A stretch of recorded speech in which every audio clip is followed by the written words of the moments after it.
Saya selalu tengok orang kata saya kat belakang. Walaupun grup-grup ustaz-ustaz, alim ulama ni, dalam grup kutuk saya ramai-ramai. Saya tahu semua sekali, saya baca.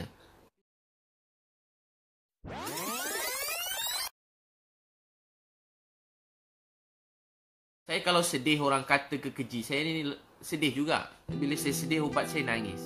Nangis pada Allah. Dan bila saya sedih, saya kata, ya Allah, kalau ada pahala untuk sabar ini, saya hadiahkan untuk mak saya.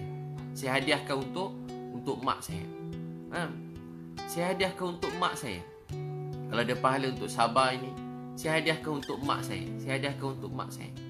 Saya selalu tengok orang kata saya kat belakang. Walaupun grup-grup ustaz-ustaz, alim ulama ni, dalam grup kutuk saya ramai-ramai.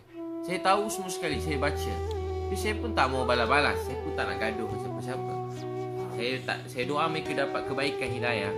Saya patut tak cerita saya tersebut. Moga Allah maafkan saya. Jadi bila benda-benda macam tu saya terbaca, saya tahu ulang-ulang kali orang kata saya hari update status sana sini. Saya tak kacau hidup dia. Saya tak kacau hidup dia. Saya tak pernah sentuh hidup dia. Saya tak sebut nama dia. Saya tak pernah keji dia. Saya tak pernah hina dia. Saya tak pernah minta apa-apa kat dia. Sesin pun saya tak minta kat dia. Satu apa pun dia orang tak didik saya. Yang didik saya ustaz-ustaz, cikgu-cikgu saya dulu. Mereka dah meninggal dalam kubur. Saya tengah malam dengar seorang cikgu saya dah meninggal. Saya tak kenal dia. Tengah malam saya dengar ada orang tengah nangis kat Masjid Seri Petaling tu. Ada orang nangis. Saya pergi kat situ. Dulu, bukan yang baru ni, dulu. Saya tak pergi Masjid Seri Petaling baru ni masa Covid ni, saya tak pergi. Ramai ingat saya pergi. Ustaz dah buat saringan, saya tak pergi. Biasa saya pergi dulu. Sekali masa saya pergi, ada seorang tengah nangis doa. Tahu apa dia doa? Ya Allah, jagakanlah Ebit Liu ni, Liu Yun Pao, Linda Liu. Dia doakan keluarga saya seorang-seorang. Siapa pula doa aku tengah malam ni? Saya tengah mengantuk, hilang mengantuk. Saya tengok-tengok di antara salah seorang cikgu saya yang saya dah tak jumpa lebih 10 tahun. Dia nangis untuk saya. Dia nangis untuk mak saya. Dia nangis untuk ayah saya. Dia menangis untuk keluarga saya. Tengah malam dia nangis untuk saya. Itulah ustaz alim ulama yang sebenar. Tengah malam nangis untuk umat. Nangis untuk orang jahat. Nangis untuk penzina. Nangis untuk orang tepi jalan. Nangis untuk orang jauh pada Allah. Nangis untuk orang bukan Islam. Doa, ya Allah, jangan marah mereka, beri mereka hidayah. Ya Allah, fahamkan mereka. Ya Allah, fahamkan mereka, beri mereka hidayah. Tengok orang jahat, ya Allah, jangan marah mereka, beri mereka hidayah. Ya Allah, kesian ke Ebit Liu ni, beri dia hidayah, bimbing pimpin dia. Malam-malam nangis, siang dia pegang saya. Ebit, ni ada salah sikit Ebit, betulkan sikit. Dia telah banyak buat baik kat saya, dia tegur saya sikit. Dia tegur saya sikit, sikit dia tegur. Sekarang berbeza. Banyak ustaz-ustaz, alim ulama, mereka keji kita kat belakang. Cakap kat belakang, hina kat belakang. Cakap bukan belakang, depan juga kat Facebook, kat Instagram. Bukan baru ni, dah lama dah. Banyak kali dah, setiap kali update. Saya banyak juga kadang-kadang pergi mana tempat tiba kena halau. Yang halau pun ustaz juga halau kan? Halau pada masjid. 2-3 tempat saya pergi, ada kena halau. Saya pergi berdakwah free, masa free. Lepas tu saya, kalau ni saya kadang saya ada charge supaya mereka urus sikit surat untuk saya. Kalau saya bagi free, saya dah kena halau. Bukan dulu-dulu kena halau di masjid. Saya bukan cakap apa-apa. Saya tak sentuh hal-hal semasa, nak sentuh orang. Tak, saya bukan orang macam tu. Saya tak suka nak sentuh hal peribadi orang. Ni bukan saya. Tapi tahu tak apa jadi? Orang halau, orang keji. Tahu tak apa saya nak beritahu tuan-tuan sekalian? Sedih kan? Orang sekarang patutnya, ramai alim ulama yang baik-baik, yang soleh, yang sangat saya hormati, membuat saya semakin cinta sayang pada Islam. Tapi ada juga alim ulama yang baik-baik, yang belajar jauh-jauh. Dia jadi macam, dia penat agaknya belajar jauh-jauh. Penat belajar jauh-jauh. Lepas tu tengok tiba Cina mana pula ni agaknya.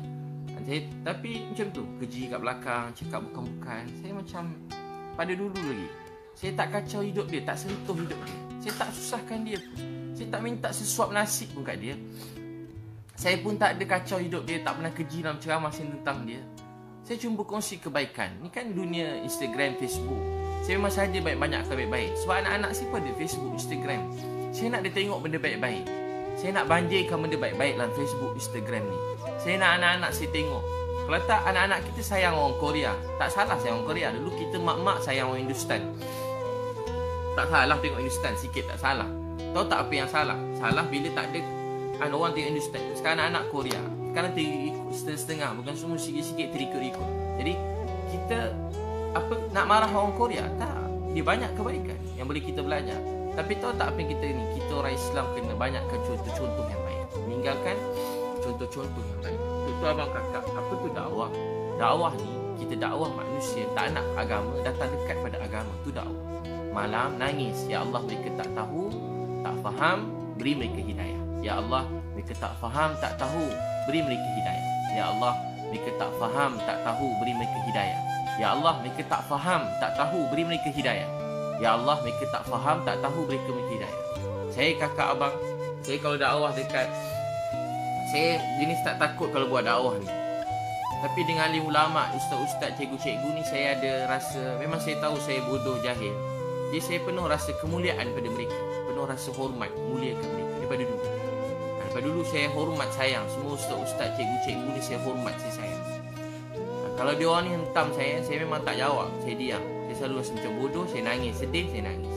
Tapi kalau orang tepi jalan, saya tak takut. Pada umur 15, saya pergi kat satu tempat, budak-budak jahat, si dakwah. Ketua dia badan bertatu, umur 30 lebih, kerja merompak sana sini. Yang saya pernah cerita, dia ikut saya.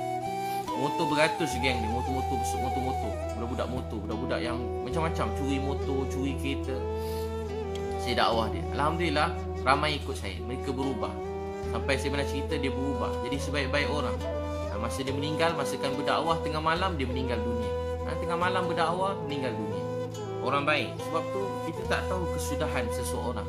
Tu jangan pandang rendah pada orang tepi jalan, pada budak-budak jahat. Mereka anak-anak kita, mereka keluarga kita. Ya Allah, sayang mereka, mereka tak faham, tak tahu, beri mereka hidayah. Jangan keji dia. Kita kalau baik sikit, dengki ke orang, benci orang jahat. Dia ni mana mak opak dia tak belajar, tak ajar-ajar apa dulu. Teruk tu. Dia tak belajar agama, jahil murakab. Kalau orang baik sikit, tak boleh buat apa dah. Degil, jahat tu tak boleh buat apa. Tak sekolah tu degil. Manalah, tak adalah Islam tu tidak dia tu. Habislah agama dia, neraka lah tempat. Wah, macam tu dia cakap kat orang lain. Kalau orang jahat cakap begitu pada orang baik, munasabah, sebab hati dia sempit. Tapi kalau orang-orang yang belajar agama, orang yang takut pada Allah, keji orang jahat, jadi kat mana iman dan Islam dalam hati kita? Lepas tu kalau kita jumpa alim-alim yang benar-benar alim, mereka sangat memuliakan orang lain. Kalau orang jahat pun mereka sayang, ini kan pula pada orang baik-baik, mereka sayang. Kita tengok alim ulama penuh rasa hormat, rasa respect, hormat pada mereka. Jadi tuan-tuan dan perempuan yang Allah SWT sayangi, itu bila sedih, jangan sedih, percaya kita ada Allah. Baca inna lillahi wa inna ilaihi raji'un. Semua daripada Allah, kembali pada Allah. Allahumma ajurni, ya Allah, ganjar ke atas musibah ini dan gantikan dengan yang lebih baik. Percaya ujian ni sebab Allah sayang. Bagus juga bila orang cakap, saya pula kalau orang makin cakap makin semangat. Orang cakap makin semangat, makin semangat. Makin semangat. Malam orang macam-macam, saya order satu lori besar. Memang saya saja je. Orang kata ustaz nak tunjuk, memang saya saja nak tunjuk. Memang saya nak menunjuk. Menunjuk apa? Supaya orang bukan Islam mudah-mudahan dapat hidayah. Memang saja nak menunjuk supaya orang-orang yang ni dapat cepat dibantu. Sekarang bukan soal siapa nak menunjuk, siapa tak menunjuk. Soalnya ramai orang lapar kat rumah. Sebenarnya soalnya ramai orang lapar kat rumah. Saya pergi rumah, ada banyak rumah, 30 rumah hari satu kami pergi. 30 rumah pergi hantar makanan. Keluar-keluar tak ada tangan ada. Ada yang tak ada kaki.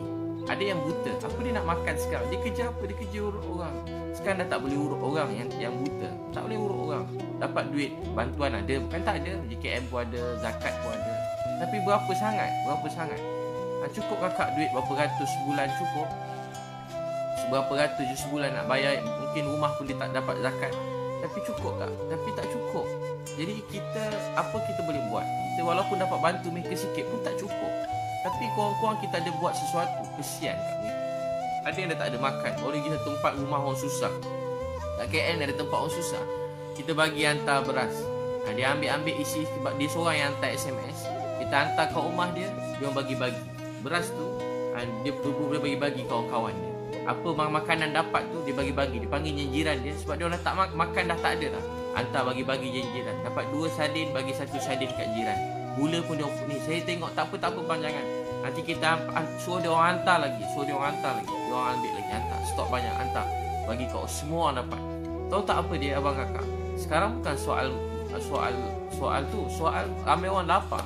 Nabi SAW sebut kita tidur dalam keadaan kenyang, jiran kita lapar, Allah tanya kita ke akhirat. Kita tidur kenyang, jiran kita lapar, Allah tanya kita di akhirat. Kita tidur kenyang, jiran kita lapar, Allah tanya di akhirat. Jadi kita kena tolong seramai orang. Ini kan pula ada adik-beradik kita lapar, tolong dia. Ini waktunya. Bukan hari-hari datang COVID-19, datang waktu ni je. Di waktu ni untuk tunjukkan apa kita nak tunjuk pada Allah. Tunjuk ke Allah. Ada sekali Anas bin Nadar jumpa Nabi. Dia kata, ya Rasulullah, dia tak dapat pergi perang Badar. Dia sedih, nangis. Anas bin Nadar. Anas bin Nadar ni pakcik Anas bin Malik. Anas bin Malik.